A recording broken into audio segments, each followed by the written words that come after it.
Welcome to Women of the Wild, where education and opportunities are key. And friendships are made to last a lifetime.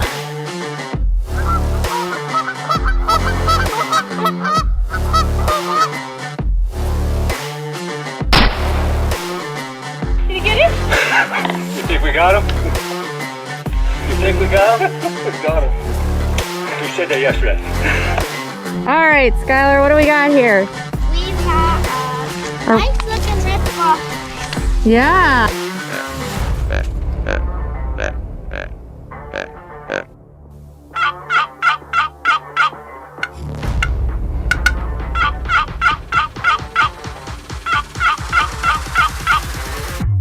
Oh, there she is.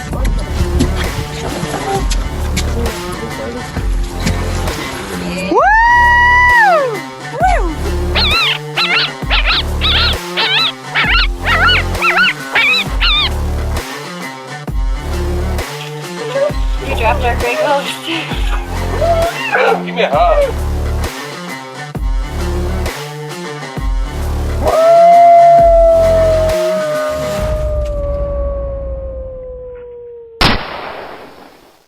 Hello, and welcome to another episode of Women of the Wild podcast. I am your host, Linda White. I have my co-host, Felicia Marie, with me, and I'm also your guest today, too.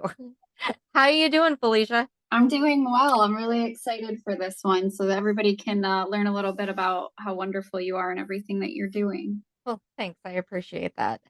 So I guess today we're gonna dive into who you are and what you're doing. So I guess with that being said, do you want to tell us about yourself and your upbringing in the outdoors and what you're currently doing? Yeah. So, I am not a outdoor child, I guess you could say. I fished a lot as a kid. My dad was really big into fishing, so that was something that I did with him. I was a daddy's girl, so if he was waking up at 4 a.m. to go fishing, I was tagging along, even though sometimes he wished I wasn't. At 12, he was a hunter, so I was like, "I wanna go hunting with you, dad," and he said, "Okay, great." We went squirrel hunting.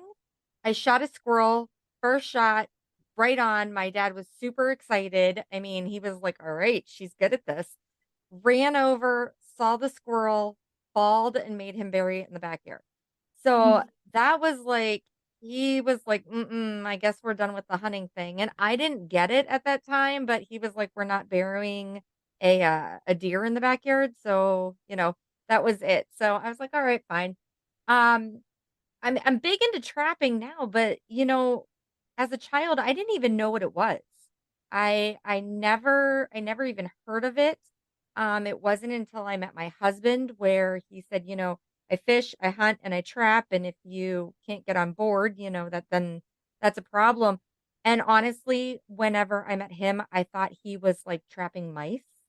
So I'm like, "Okay, hey, if that's what you're into, dude." It seemed a little odd and strange to me, but I was like, "All right."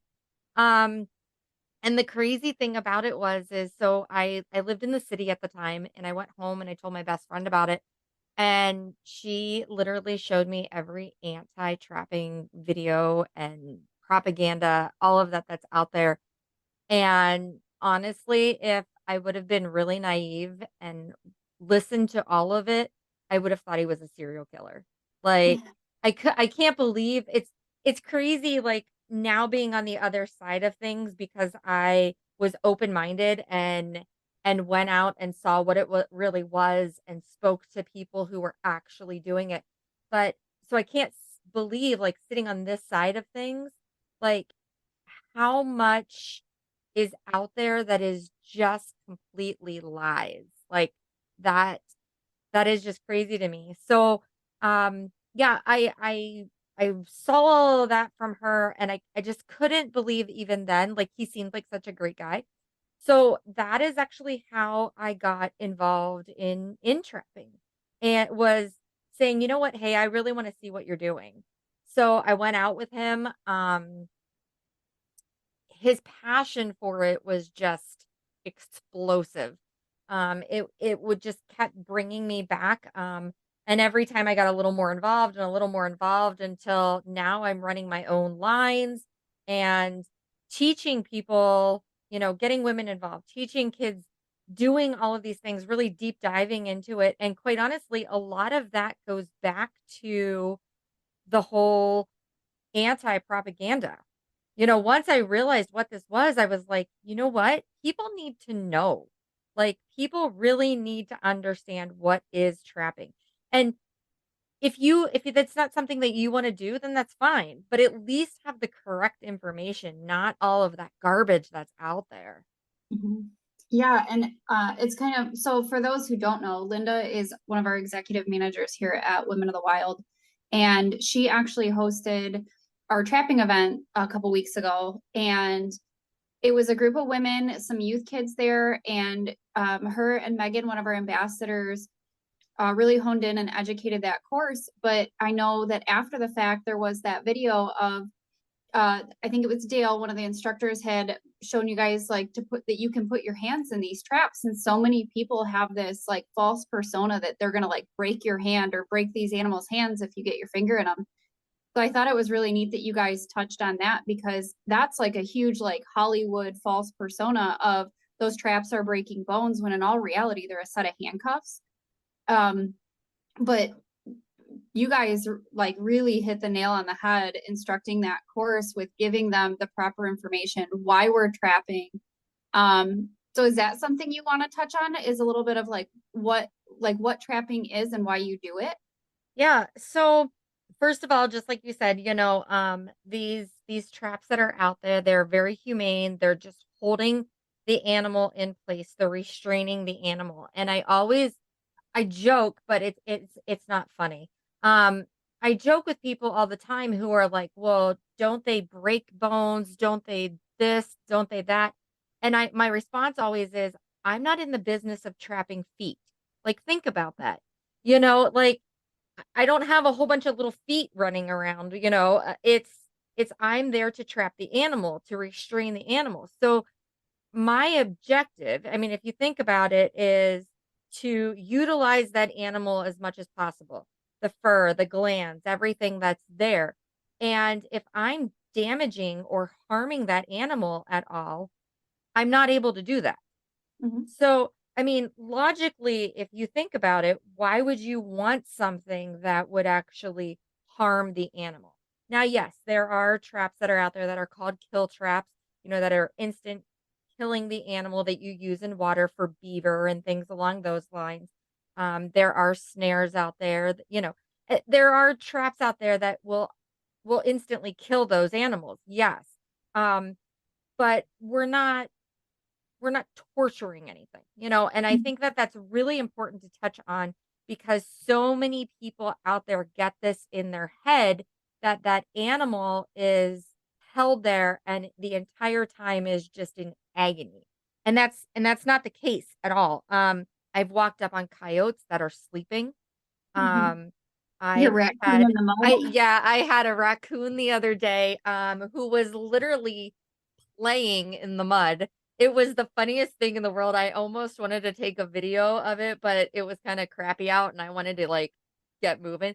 But I mean, he was laying on his back, he was, like, flipping his little legs around, he was playing, and it was funny because when I pulled up, it was almost like I was bothering him, like, "Oh, why are you here?" Like, "What's going on?" Don't Um interrupt my playtime. yeah, yeah, right. A little mud bath, it's good for the skin.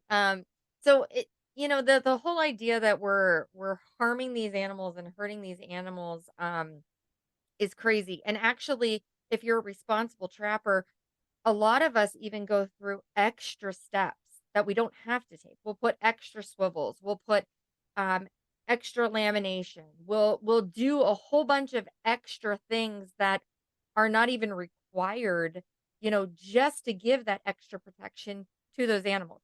So, as a responsible trapper, like I said, and I touched on, it's not something that we ever think about as like hurting an animal. We're literally just holding them there, you know. So why do I do this? Well, there's quite a few reasons. One, the whole conservation of it, the whole, um, you know, thought of animals, the overpopulation, the wildlife, Mother Nature can be very, very cruel as far as diseases and all of that. And as humans, we've kind of moved in and took over the world. Well, that also means that we took over the animal space. So it's really our job to help with the population control, help with the diseases, all of that that's out there. So that's a reason. Another reason is honestly it's a game in a way, being able to get that one animal to step in this tiny little spot, you know, um, it's fun. It is. I'm not gonna lie, it's fun. It's fun to be able to say, "Hey, I picked the right location, I picked the right spot, I used the right attractant." Those things, it's like a game, because they have that whole field that they could run, the entire field or the entire forest, wherever I'm setting that trap. But I'm gonna pick that one little location that they stepped. That makes me feel like, hey, I must be doing something right. I paid attention. Mhm. That's quite interesting right there. And the third reason that I do it is because I can. Um, there's a lot of rights out there that are being taken away. There's a lot of um things that our country was founded on. Trapping is something that has been around since the beginning. This is how your ancestors, you know, clothed themselves, ate, and so on, and we need to keep those traditions alive. Mhm. And as a woman, there's a lot of good old boys out there who will be like, "Hey, your place is in the kitchen. Let the men take care of these kind of things." And you know, eh, right now women is the largest demographic that is growing in the outdoor community. And I want to be a part of that. I want to show that, I'm not a burly girl. I'm 5'3". I weigh 150 pounds, so I'm not really huge or anything like that, but I'm doing everything that my husband can do. Mhm. I might be doing it a little different, but I can. And I want to be able to show other women that if you want to do this, you can. So those are Mhm. the reasons that I kinda trap. That's why I do it. Yeah, and I mean, I'm not fairly as advanced as you are into trapping, but I've been doing it for a few years. And one of the big questions, like I get asked a lot, is that why you do it? So I always like to mention that to people of what it does for conservation. Trapping coyotes, it's going to help our deer Mhm. populations. There's so many other animals out there being managed, and there's not a lot for those predators. So, like managing our raccoons is going to help our turkey populations. So, do you want to touch base a little bit on the conservation aspect of what it does for you and your community of trapping? Oh, yeah, absolutely. So, you've gotta really look at what is around you, first of all. When I first moved up to Sawmill, now my husband was the only person who was trapping in this area, and quite honestly, he wasn't even trapping at home. He was trapping, like, farms and everything else. So, it was funny because he would tell me all the time, "There used to be all these deer. There used to be all these turkeys here in Sawmill, and I don't know why." Well, his uncle and him used to trap our area. And when he started later on, he got away from trapping when his uncle had passed away for a little bit. And then when he started trapping again, he was trapping outside of our homeland. So they weren't managed. And it was funny to me because he kept always saying, like, "I don't understand why there's no deer." And I'm thinking to myself, "You're a trapper. You should understand why there's no deer, why there's no turkeys." So when I started getting into it, I said, okay, I'm going to put some traps behind the house. We own 71 acres of land. Why are we not utilizing that as trapping ground? We hear the coyotes, we hear all this stuff. So the first year that I put traps out behind our house, I had caught 9 red fox right behind our house, just in our small area. I caught 1 coyote, and I think there were a couple possums and coons. Not a lot, but there was 9 red fox. Now, I first of all, I love trapping fox, 1, because they're really easy to take care of, to manage, for my size. I'm not trying to pick up this huge animal or anything like that. But people don't think about the damage that fox in general do. They are nest raiders. You don't think about that. You know, do they kill huge deer? No, but they can kill fawns. They can kill our poults. The smaller, whenever they're first starting out animals, those are what they target. Mhm. Bunnies and everything else. So I had caught all of that behind our house the first year, and it was funny because the second year that I started trapping, we started noticing the ducks that were down in the pond that weren't there before. We started noticing on our walks all the bunnies that were running around. Now I'm on, I think, year 4 or 5 of trapping behind our house. And the deer on Sawmill this year have you can't drive down the road without almost hitting one. I mean, it's crazy. We now have gentlemen who are coming asking if they can hunt our land, if they can hunt our turkeys, because the turkey population behind my house has gone crazy. Mhm.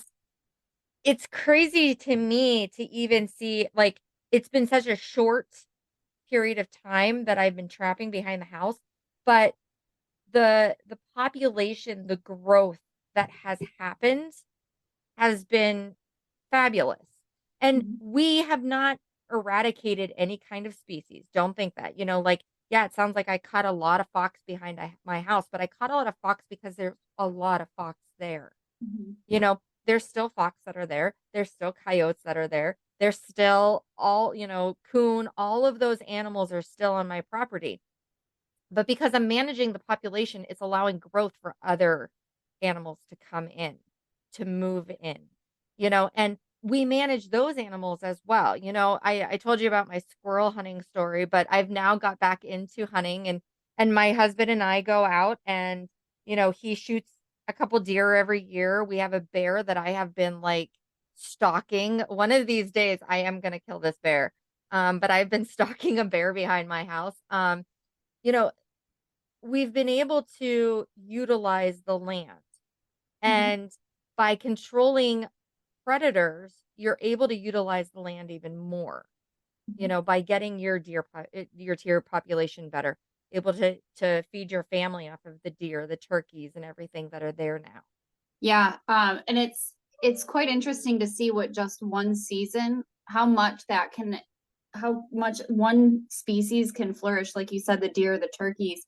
One season of trapping is it's just phenomenal what it can do Mhm. for those populations. So when you start synchronizing that and you start adding, 2, 3, 4, 5 years of trapping, like you said, you're not eradicating anything. Those populations are still there. It's just they're not being managed. So you do need to do that in order for those other species to thrive.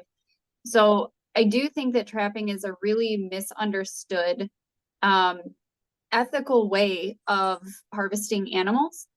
And I think that a lot of times it's very misunderstood, but I mean, like I said, I've been trapping for a couple of years and I give kudos to people like you that can devote it because for me, I do it for like my local farmers and my property just for that reason of helping my turkeys, helping my deer.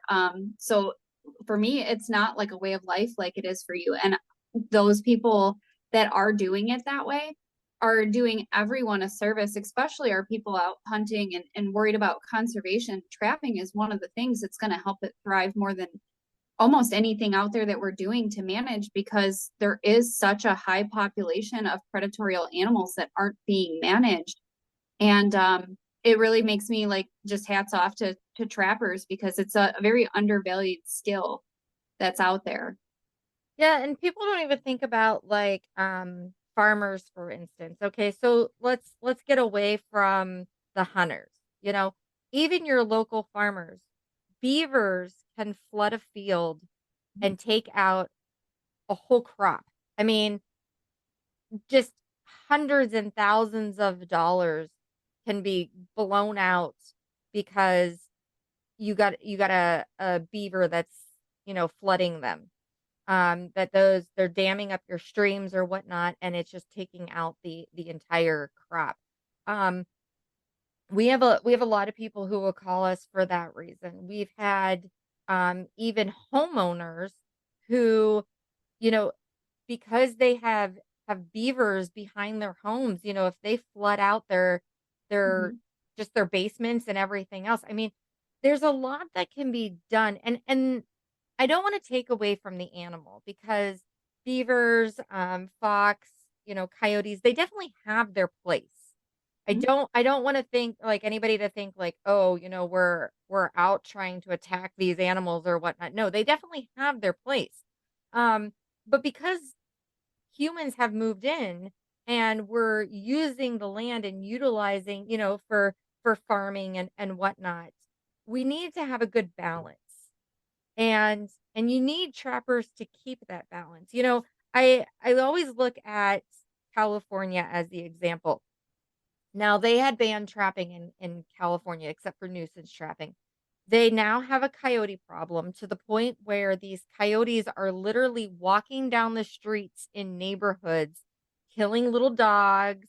There have been children who have been hospitalized because of bites and everything else because these coyotes have no place to go. I mean, Right. between all of the forest fires and everything else that's there, between the new developments and everything else, using those lands that they were once, had, they now have an overpopulation in those forests. So they have no place else to go but walk your streets. Um, the day that they banned trapping, the exact same, it was like within hours, they paid $10 million to get rid of for nuisance beaver.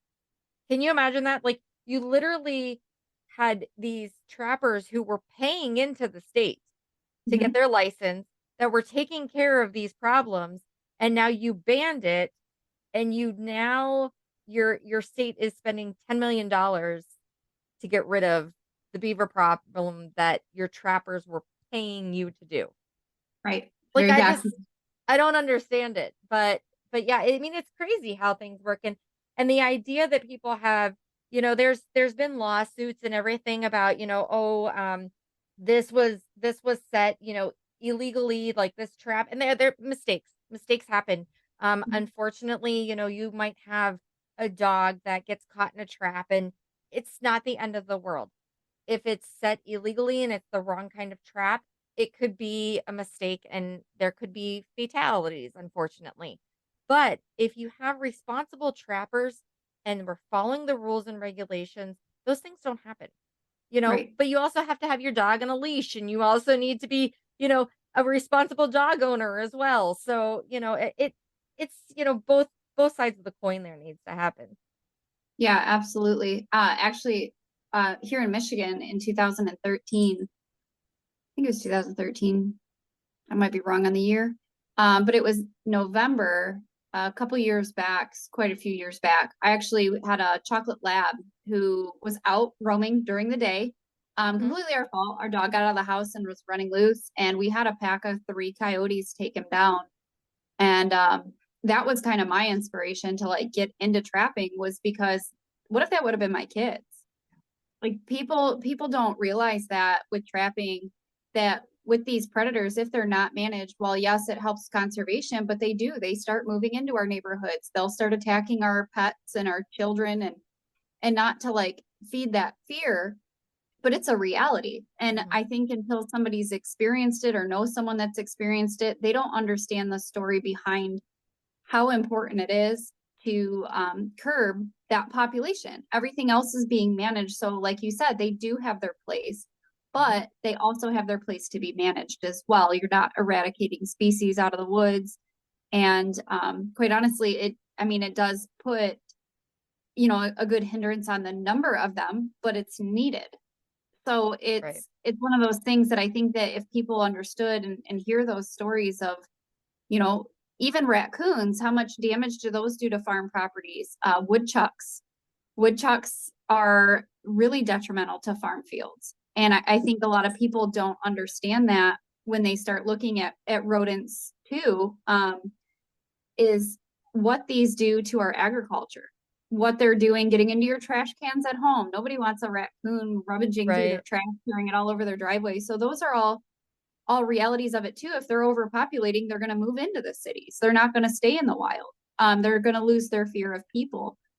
Yeah. So that's all part of that management too. And it's very, like I said, it's a very lost skill that's very important to keep continuing. And it's a very old skill. So it's really neat to see even I don't know if you've seen like some of our younger generations. I know you do a lot with youth, but seeing our younger generation getting into it is really heartwarming because it's a lost skill that I feel is starting to make a good comeback, and it's because of people like you. I think COVID actually has helped a lot. And I don't know if that's across the board, as far as fishing and hunting as well. But Mhm. with trapping, you know, that whole shutdown of everything, you couldn't really do anything, you know? So there were more trapping licenses that seemed to be sold, more people wanting to get out and being a part of the outdoors. And, they found grandpa's traps in the shed or something, and they were like, "Hey, let's go do this because we can't go see a movie or we can't, go to a ball game or anything like that." So I think COVID kind of helped a little bit in that aspect of getting people outdoors in general.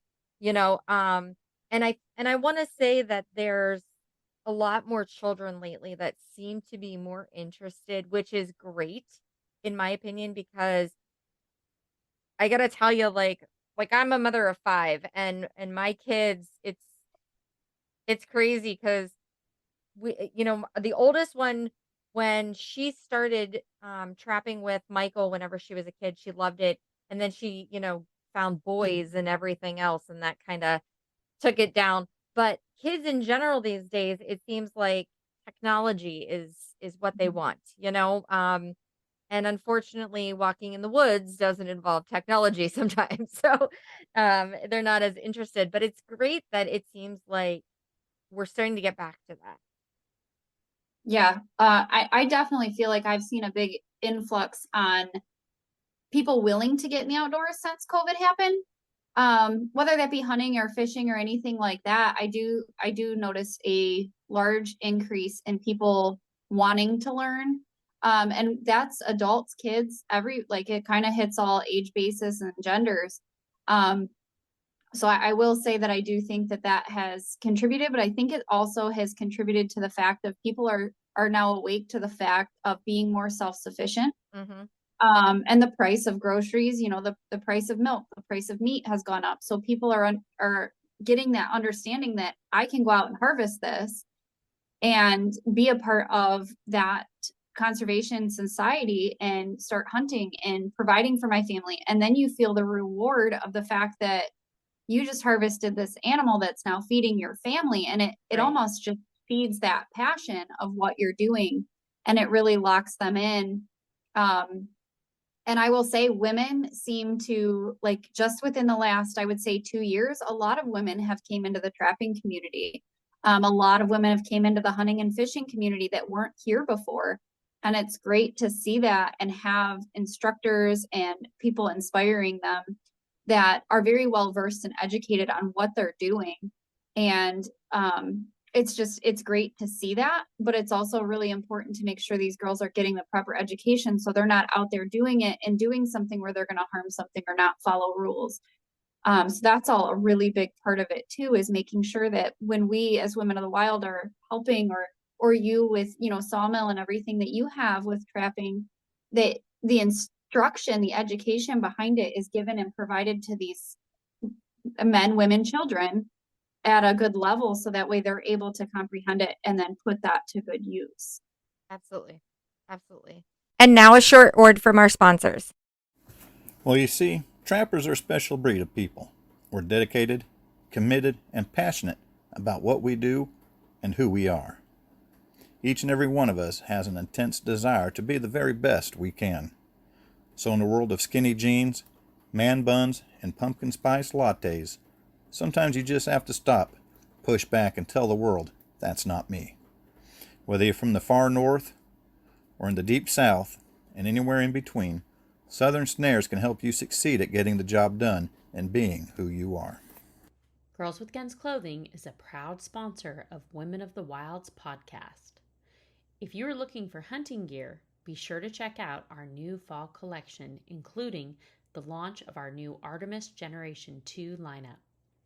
With Girls with Guns, you know that our gear has been designed and field tested by women who actually hunt and wear this gear. We have an amazing team of women who contribute and share their ideas and extensive field testing so that our gear works for you in multiple hunting environments. We build our gear for women of all shapes and sizes, made by women for women. If you want to try out GWG, you can go to gwgclothing.com and use WILD15 for a discount off of your first order. Hey everyone, Andy Lehman here from ACC Crappie Sticks. Just want to let you know about our crappie baits and jig heads. We have a wide selection of the hottest colors and big eye crappie jig heads in the most popular colors and sizes.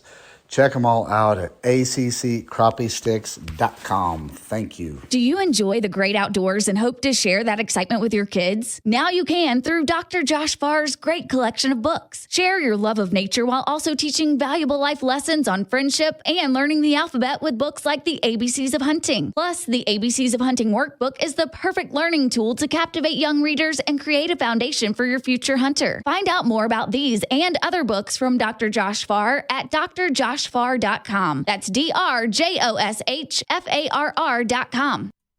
We would also like you to check out Sawmill Creek Bait and Lures, RMC Custom Calls, Atlantic Coral Enterprise, Blast and Cast Guide Service, Epler Fur, Feather Moon Calls, Shangalaya Safaris, Shelly Emmer with Dirty Girl Guide Service, and Hunting Day Podcast.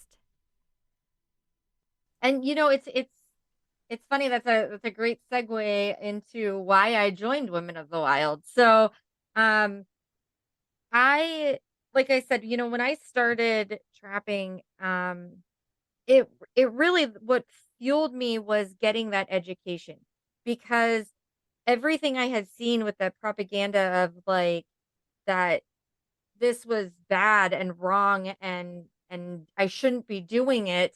The more I was out there seeing what trapping really was, the more it kind of pushed me to say, more people need to know this. You know, they need to see what is really happening and why this is so needed.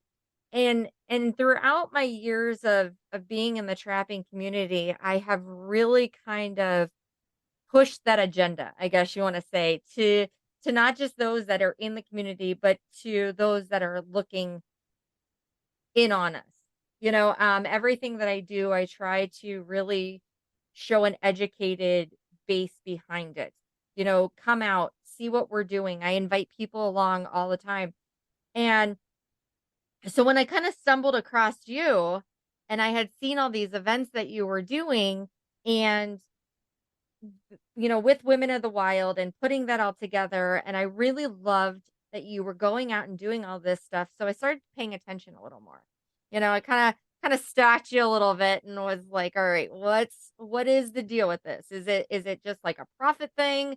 Is she educating people? What is happening? And the more I got to know, and the more I got to know you, and it was funny because I was doing a virtual class, I think it was. Your trapping class? Yeah, I was doing a virtual trapping class because that was something I wanted to do. Like, since we had COVID and everything, I couldn't do these trapping classes. So I was like, all right, let's utilize, you know, technology here and we'll do a virtual trapping class. So you were on the trapping class and you were asking questions, and they were great questions, and you were taking notes and everything. And I thought, all right, well, who is this girl? Like, what's really going on? All right. So I started paying attention even more. You know, I had seen all the stuff that you were doing, but I started paying attention even more. And I was like, you know what? She is actually out to help. It's not a money thing. It's not a, hey, look at me thing. It's a, I want to create a space for women who all are like-minded. Some may be starting out, have absolutely no clue even where to begin. Some may be super experienced, and we're all going to come together and we're going to support each other. And here are all these different events or classes or whatever you want to do. You get to pick, but find your people, find your tribe, ask your questions, and this is your outdoor safe space. If that's, and that I love that. I absolutely love that. And I was like, okay, I got to be in on this. Like, I can totally applaud other people for great ideas. It's funny, my husband always says that I can't because he's like, you always want to be part of something. And I'm like, yes, I do. But I can totally applaud other people for great ideas. And I can recognize them and say, you know what, I want to be a part of that. You know what I mean? Like that inspired me to even want to do more. And so I reached out to you and I was like, okay, what are you doing and how do I do it too? Like how do I be a part of this? And it was funny because when we first talked, I was like, how do I do this? I want to be a part of it. And you're like, I don't know, because we hadn't really thought of it, bringing other people on, and we didn't really think about doing that. But I gotta say, and I think that for anybody out there listening, if you see something that someone is doing and you like what they're doing, join them. Like, I see so many people out there who try to compete against other people and everything else like that. And in my opinion, that's not the way to go. Like, don't sit there and compete against other people. Find that person. And if you really love what they're doing, reach out and say, okay, how do I do this with you? How can I be a part of it? Because all you're going to do by being a part of that is making it better and bigger. And maybe like we have our cookbook and we have our calendar and things like that. Well, if it was just you, there's so many things that we're now doing that you personally just could not do on your own. You'd be stretched way too thin. Not that you wouldn't want to do those things, but you just couldn't. So now that we're growing Women of the Wild, we have our ambassadors coming on, we have more of a board and everything like that. Like, we're doing such great things. So I always want to tell people, stop trying to compete against other people, join them, make what they're doing, they started, bigger, better, and applaud each other along the way. I hate that it seems like there's so many people out there trying to compete. Like, Right. we're not competing, I hate that.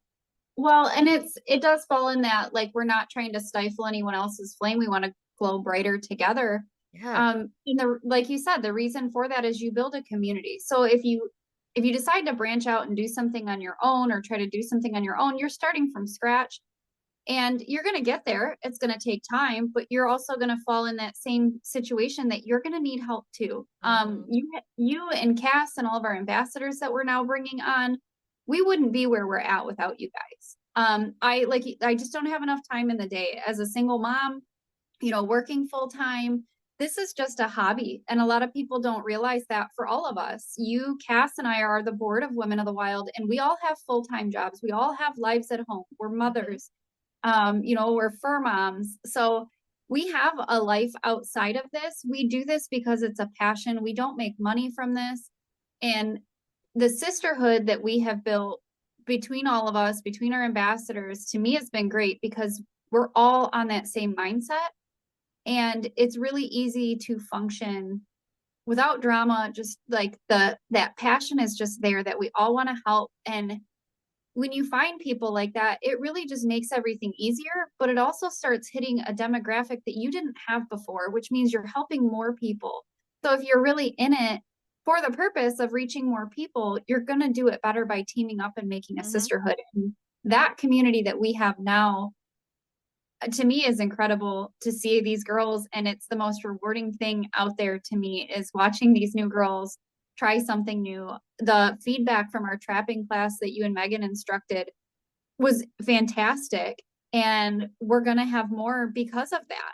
We have so many people that were upset that they missed it or they live out of state. So we are going to come with more in person in other states, and we're going to have online learning and not just for trapping, for everything. So I think that's a really important thing for people to understand. Like, we might not have it yet, but we're learning as we're growing.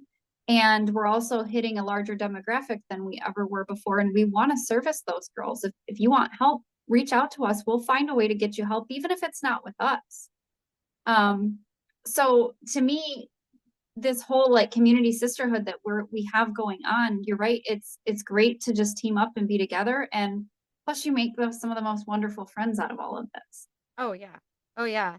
I mean, think about it. Like, I now have a group of people other than my husband that I can go and complain to.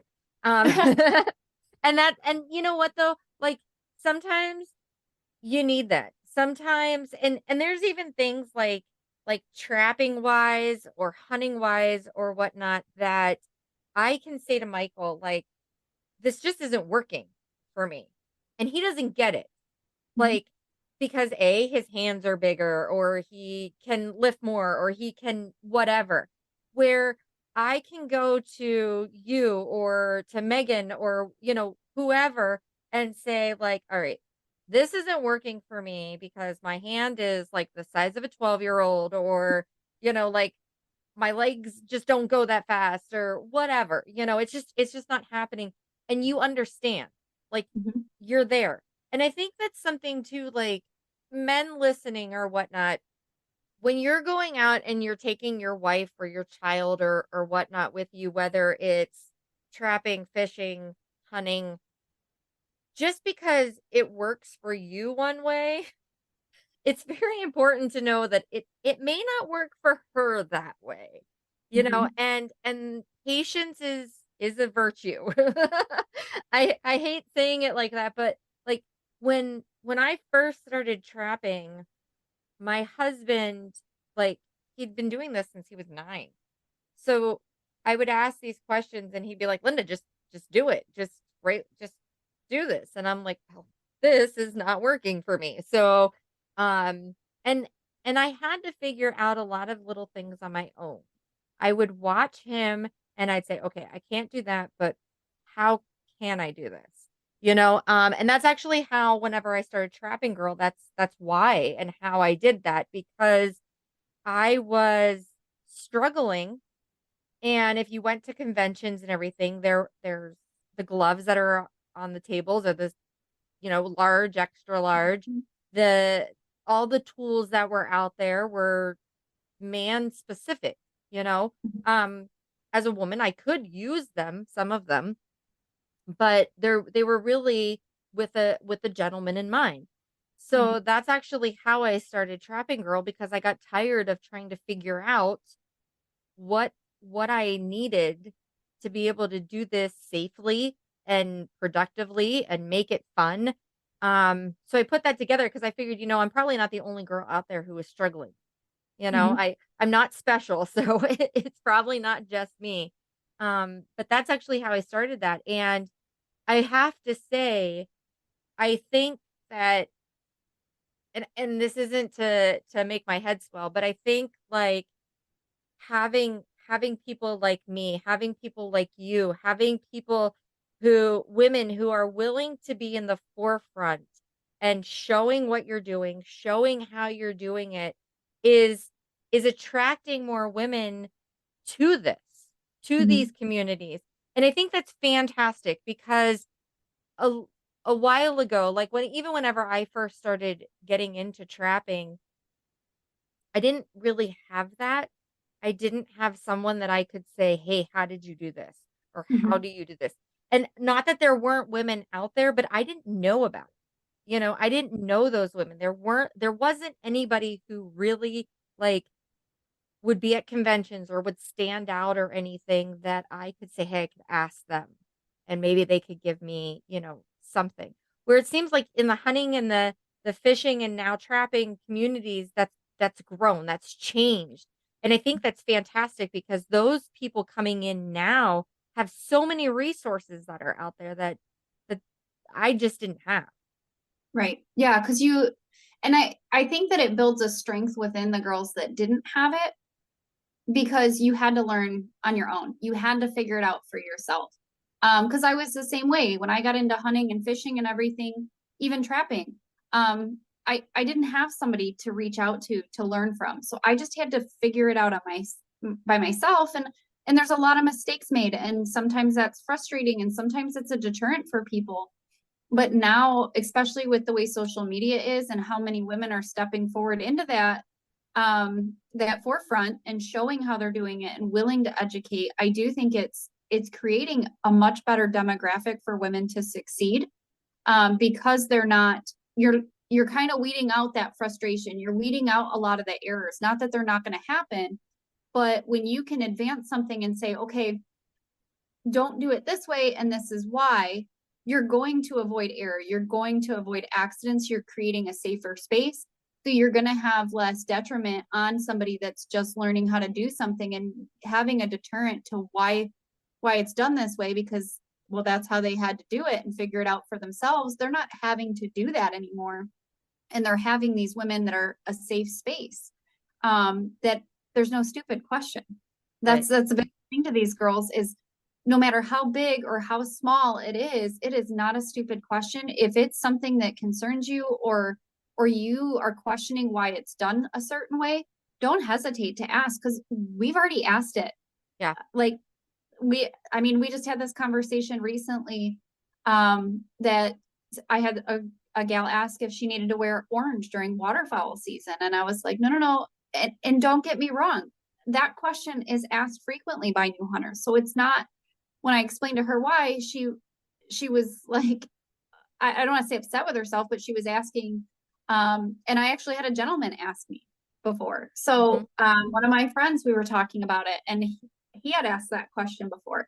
So these questions are asked by many people. It's not a stupid question if you are questioning it yourself.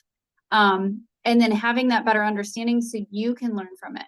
The foothold traps with like the T3s and things like that, explaining the purpose of those for the raccoons and keeping the dogs out of them. So like you said earlier, following regulations. Sometimes people don't know. Yesterday I was out in the woods deer hunting and I had 30 turkeys out, and somebody had asked me if I was going to take one. And I said, no, turkey season ended the day before. Right. So, and they didn't know that. So even just something that simple of those types of regulations is making sure that you are educated and sharing that information with someone else so they don't create an error that you potentially could have saved. But what about Sawmill and Trapping Girl? Do you want to tell us about that? Because your scent lures and all your traps that are designed for women are really incredible out there. Yeah. So we have Sawmill Creek Bait and Lures. My husband will tell you that has been a blessing and a curse, I guess you could say. So when my husband was younger, he learned all these different recipes and stuff from his uncle, and he played around with things, and he learned a lot about what attracted a coyote to this spot and so on and so on. So when I met him, he was making baits and lures, and the guys that were in the community and everything here would come to the house right before trapping season. They'd bring a case of beer and they'd sit in the garage and they'd drink beer and they'd go home with all these different baits and lures. And it got to the point where I was like, we are spending a lot of money making this stuff, and all you're getting is beer out of it. Like, like, come on. Like, you can get drunk on your own. We don't need to give baits and lures away. So it's funny because I came home one day with a business license. I had a logo, everything. And I said, all right, we're going to start doing this. Like, we're going to go to conventions. We're going to go do all of these things. And my husband said to me, well, how do you know that anybody's going to buy it? And I said, well, first of all, I see all these guys come here, so it works. I've watched you, not only give all of this stuff away, but the coyotes in your traps and whatnot. So it works.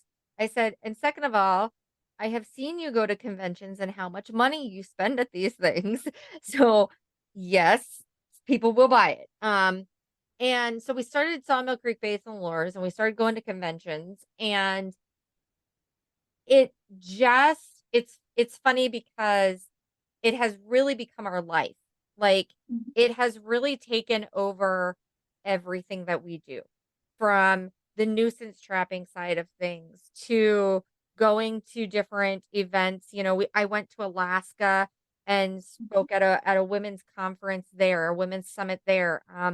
I have done I write articles now for the American Trapper that highlight women in trapping. Um, but that kind of came after I started Trapping Girl. Like I said, there wasn't a space for women to go at conventions to find what they needed. And that was the thing. When we started going to all these different conventions with Sawmill Creek, I would notice there wasn't a lot of women walking around, but the ones that were just kind of seemed, I don't know if I want to say out of place, but frustrated too. They couldn't find what they wanted if they were trapping. They didn't feel that it was something that they should do because there weren't other women who were doing it. Somebody told me one time that Trapping Girl gave other women permission to trap. And I thought Mhm. that was so funny, like, because I'm thinking, like, I didn't do any of that. But I had it explained that there was now a place for women. They felt that there was some place to go and ask questions and see these things, and I loved it after I looked at it that way, because I now see that. I see how there were women who were going to these conventions who wanted to trap or who were trapping, but there wasn't something that was meant just for them. So they Mhm. kinda kept quiet, and they kinda just walked around, and, maybe they asked questions to some people or whatnot, but they weren't as into it, if that makes sense, at these Mhm. conventions. Well, now you have Trapping Girl. I write for the American Trapper, which is the, NTA's magazine, so I highlight a woman every other month within the trapping community. I have, I I chair the committee for the She Side, which is now the NTA's, women's workshops that are done at the National Trapping Convention. Like I said, I've gone to a couple different summits, one in Alaska, just highlighting women in trapping, getting women involved, having their questions answered. We've held um, online trapping events, which is, like I said, where we really kind of more or less connected even more. Um, and all of these things that I have done, I have to say none of them would have happened without women being involved. Mhm. Seeing the fact that, like, when I started Trapping Girl, that there were more women coming and asking questions. And when I first started it, someone said to me, "Well, do you think there's even a need for this?" And I thought, "Well, I needed it, so yeah, there was a need for it." Um, but I don't think that there was that that men realized how many women were actually out there trying to do this or doing it behind the scenes. You Mhm. know, Well, we um, wanted to. right, right, and it flooded. It literally just flooded the trapping community, and we now have there's more things that are based for women, not just Trapping Girl, but there's other companies out there and whatnot that are in the trapping community that are now flourishing and seeing that how much women needed these things, you know, Mhm. um, and like I said, we're doing all of these different events and everything because there's a need, because women want a place to ask those questions. I had a lady, like, we did the She Side um, at the NTA, the workshops this last year, and there was a woman who came all the way from Florida. Okay, so the NTA was in Ohio. The workshops were in Ohio. She came all the way from Florida. She had never trapped before in her life. And she came because she wanted to know if this was even something she wanted to do. She wanted Mhm. her questions answered. She now, this is her first trapping season. She has her license. She's out trapping. She is part of the NTA. She became a member of the NTA and of the Florida Association. She's trying to get more involved. I mean, it literally just flourished from her saying, okay, she read about it. I think it was a Facebook post or something in one of the outdoor groups that we put in. She saw, I mean, she was already doing outdoor things. Don't think like, she was already hunting and fishing and things like that. But trapping was something that she wanted to know about. She didn't know how to even start. She didn't know where to ask those questions and said, "You know what? It's worth me getting a plane ticket and going all the way to Ohio and finding out."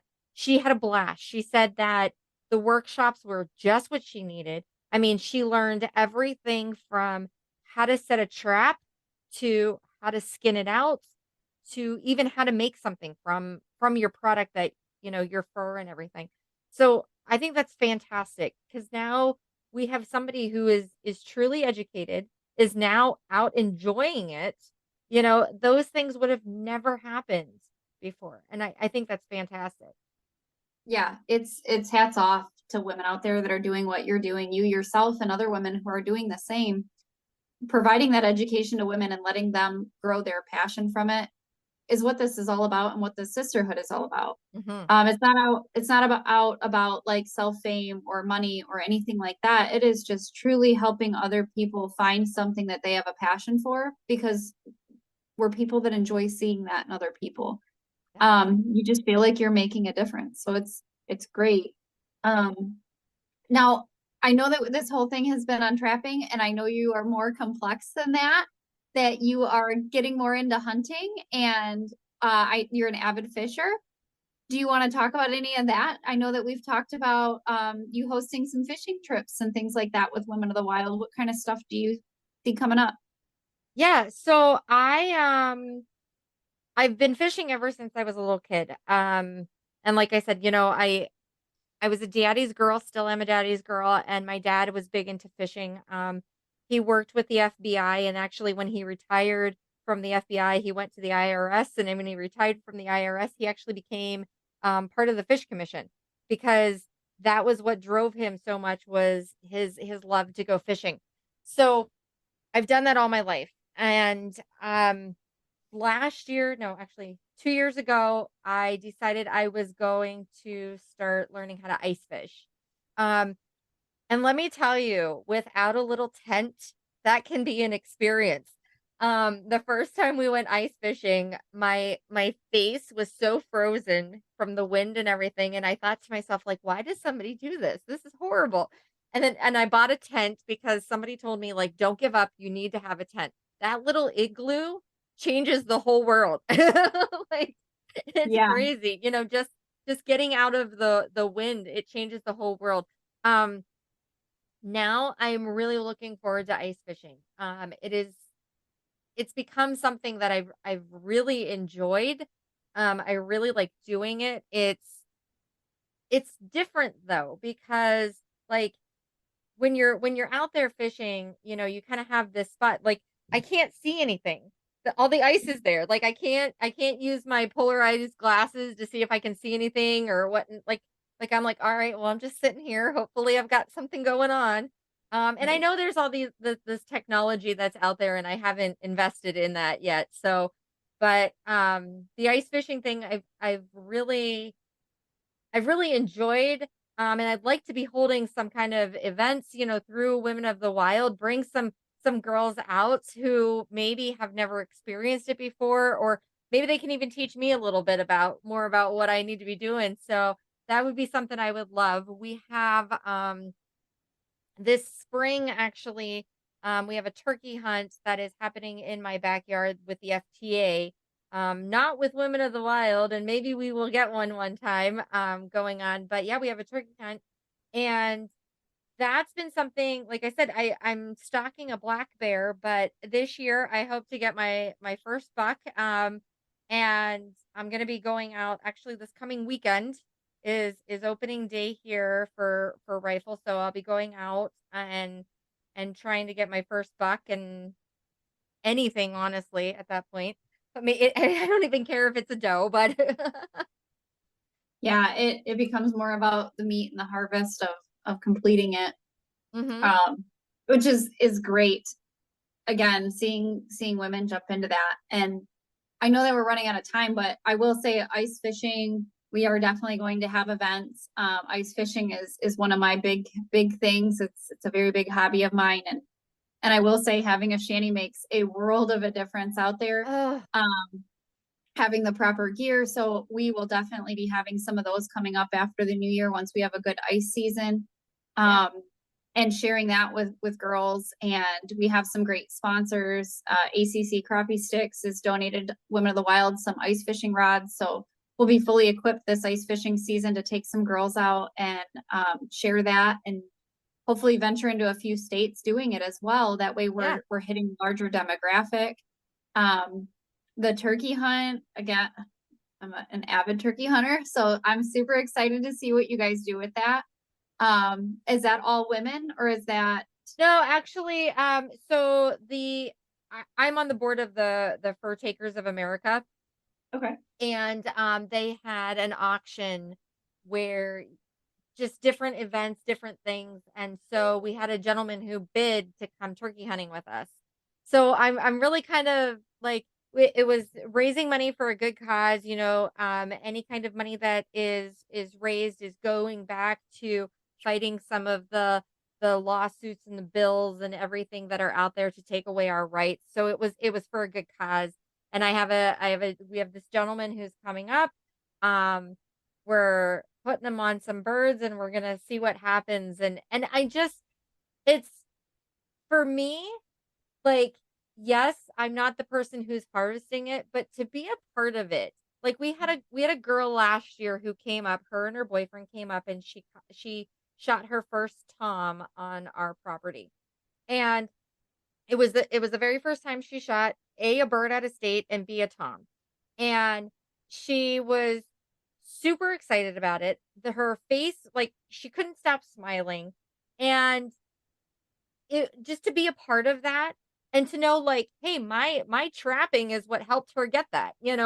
Um it's like a full circle thing. And I don't know, sometimes I feel like it's almost more rewarding to see somebody else do it than it is to do it yourself.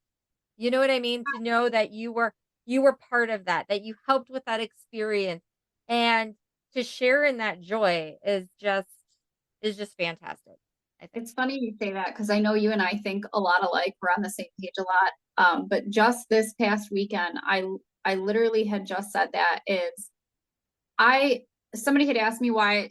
I mean, it's duck season here, and I haven't shot a duck yet. And somebody asked me why I haven't harvested ducks, and I said, "Well, I've been duck hunting. I've been out doing it, but for me, I'm at the point where I've lived it, I've done it. I don't have anything to prove to myself or anyone else as long as I can put meat on the table." But for me, seeing that joy, that passion in these girls or these kids, even these gentlemen that are getting like new into hunting, like seeing other people harvest, I would rather live that through them than me just keep reliving it. Not that I don't enjoy hunting, absolutely enjoy hunting it. Right. That's why we do it. But I also get just a great satisfaction out of seeing other people enjoy something that I love so much. And it really, really hits home when it's kids. When I Mhm. see my kids or kids up at at the school, when I do mentor programs with getting kids in the outdoors, when I see that next generation of conservation out there and getting the proper education and getting the good foundation and fundamentals and ethics instilled into them at such a young age, we're only contributing to ourselves at that point, to our society, to our world of conservation, and ensuring that our next generations and generations to come are going to be educated because they're going to see how we did it for them, and that's going to continue as those generations progress. And finding these women that are so in tune with willing to help. I mean, look at Megan, our ambassador. The second she had an opportunity to come help you at that trapping event, you two just hit it head on and completely crushed it. Like you guys did incredible. So these women that are here with Women of the Wild are here to help. We're here because we love what we do. We love helping other people.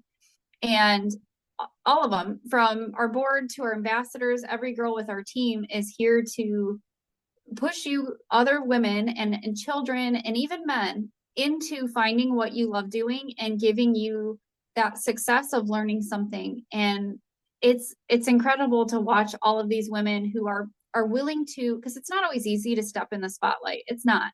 There's a lot of ridicule that comes with it. There's a lot of questioning. There's a lot of sleepless nights.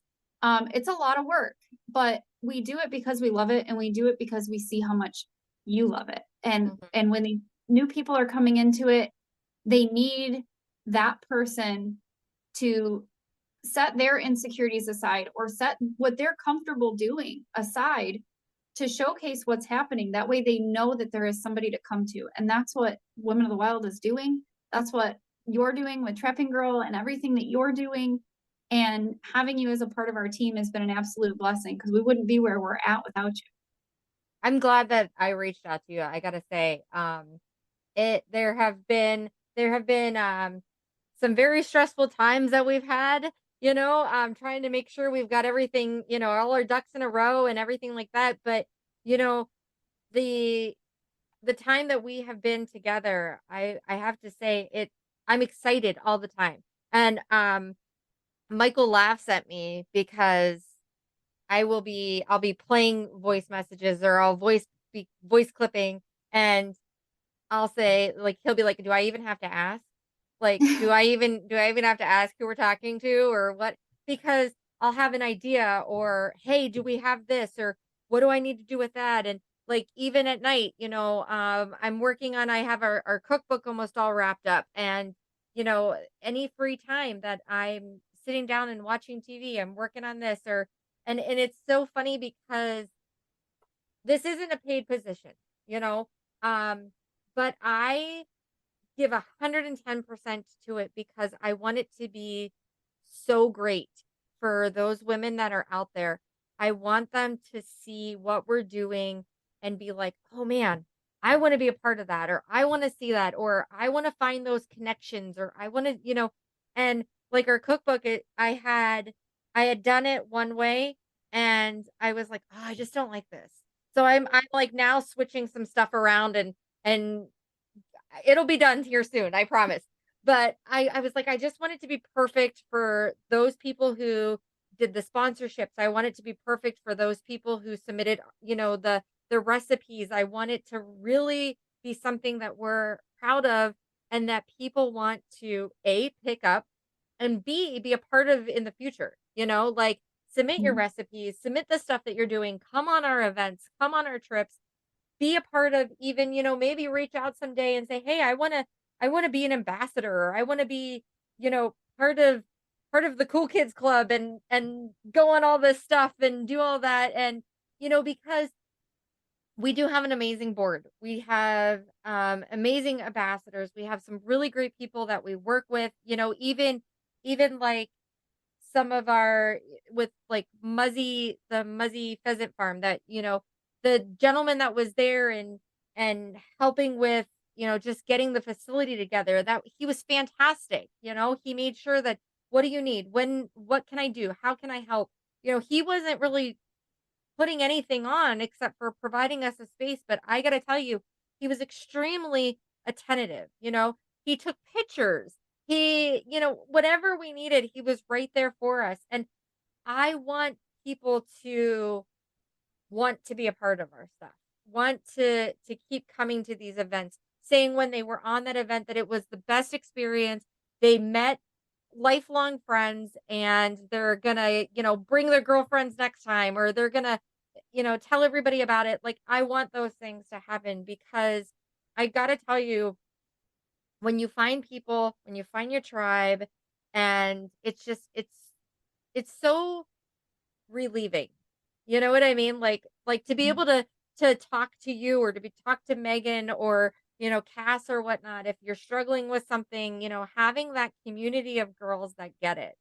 So I love Women of the Wild. I'm so glad that I reached out to you and I was like, "Hey, what do you want to do here? Because I'd really like to be a part of it."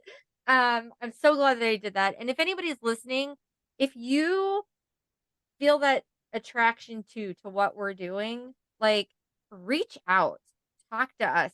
We may not have a spot for you right now as an ambassador, but we will definitely get you into some things that we're doing.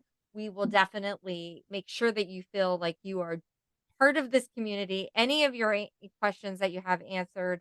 Um, there isn't a girl that is on our board or an ambassador that doesn't want you here. So please reach out. It makes a world of difference, I think, whenever you find your people. It really does. Yeah, it absolutely does. It's definitely a community and a tribe that we have going on, and yeah, we never want girls to feel excluded. And if we don't have something for you, we can help you find something that is for you or in your area. So there's always more new things up and coming, trying to be diverse to make sure. I mean, our main focus with Women of the Wild is a little bit different than a lot of these other groups because what we're trying to do is base it upon education, new hunters, and providing those experiences, those courses, those programs. That education base is what our main focus is. We do have hunts, and a lot of them are for a first-time hunter. So we get, our fantastic outfitters and guides, they give us these at discounted rates so we can provide education because it's not just about piles. It's not just about pictures. It's about learning and building that community in the outdoors. Now we do have some hunts that are for more advanced hunters because they have a place too. So we kind of try to hit on all those bases to make sure that we're able to give access to what we're doing to everyone, whether you've never even picked it up and you just want to learn, or you're new to it, or it's your second or third season, or you've been doing it for 15 years. We all have a place in this community, and being able to thrive together and share. I love when we're on an event and we have a veteran hunter out there with a newbie or a first season, and they sit there and they take the time out of their day to educate one of those girls, and they're not even part of it. They're just at the event to participate. And then seeing that community build that way too, and those friendships kindled, and Right. it's really heartwarming, and that's what we're here to do. Yeah. No, truly agree. So I guess we're pretty much at the end of our hour. We try to keep these to an hour. Is there anything else that maybe I didn't touch on that I should have or said? It's so hard with podcasts whenever you're the host because I can't remember what I've talked about and what I haven't, and what I've said. Um, but is there anything else I need to say or talk about that I didn't? I don't think so. I think that, I mean, we have so much more that is going to be coming, and it's, I mean, obviously not the last you're going to hear of any of us, and especially Right. Linda. So, for me, I want you to know how much we appreciate you here, and you're such a hard worker. You handle tasks that, with me being technology illiterate, you really spearhead a lot of our technical issues that we have. And, yeah, I'm just so appreciative for you and everything you're doing, not even just with us, just as a female in this industry. You are just incredible in everything you do, with everything you're involved in, how much everything's based upon, you know, just always being there for everyone and doing the right thing, and just conservation and building this community and putting your effort into it. It doesn't just stop with Women of the Wild. You do it in every aspect of life, and you share that throughout so many other avenues, that it just goes to show the type of person you are. You're really incredible. I appreciate that. I'm gonna Very cry. What the heck? You cry, but you need to know how appreciated you are. Well, I appreciate you saying that. Sometimes I know we all get, caught up in life and it's nice to hear that somebody says that to you, and thinks that. So I appreciate you, and I appreciate all of our listeners. And so we're gonna wrap this up, but please make sure you tune in. We have our podcast every other week, every other Friday week comes out, and the last 3 including this one here, you've heard from our board.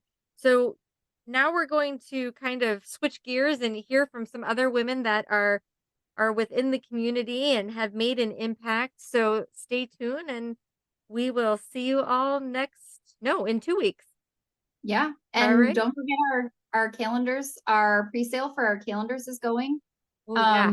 So those are at a discounted rate right now for $15 a calendar. You can get them on www.womenofthewild.net. Those will be on sale until Cyber Monday. The evening of Cyber Monday, they will be at regular price.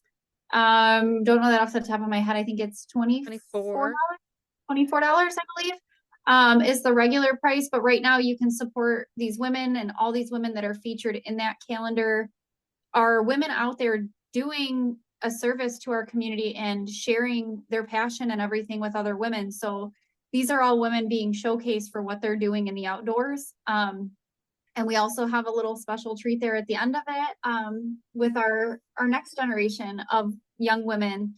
So make sure you get your calendars and support what we're doing. And thank you to all of our sponsors. And we should by next week have our cookbook ready for sale too. And my goal is to have it done by the end of this week and have it out to our printers. So by next week we should be able to have a pre-sale. I would like to have it on there by Black Friday, so you should be able to pick that up too. Get that in time for the holidays. Yep. All right. Well, thank you all for listening and tune in 2 weeks. Thanks, Linda.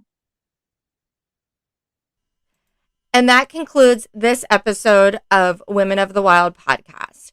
We hope you enjoyed this episode.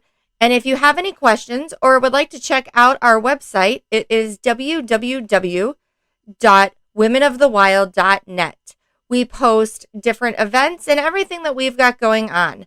We would really like to also thank our sponsors, ACC Crappie Sticks, Girls with Guns, Southern Snare, Sawmill Creek Baits and Lures, RMC Custom Calls, Atlantic Coral Enterprise, Blast and Cast Guide Service, Epler Fur, Feather Moon Calls, Shangri-La Safari, Dr. Josh Farr Children's Books, and Shelly Emmer with Dirty Girl Guide Service. Thank you all and hope that you tune in 2 weeks for our next episode.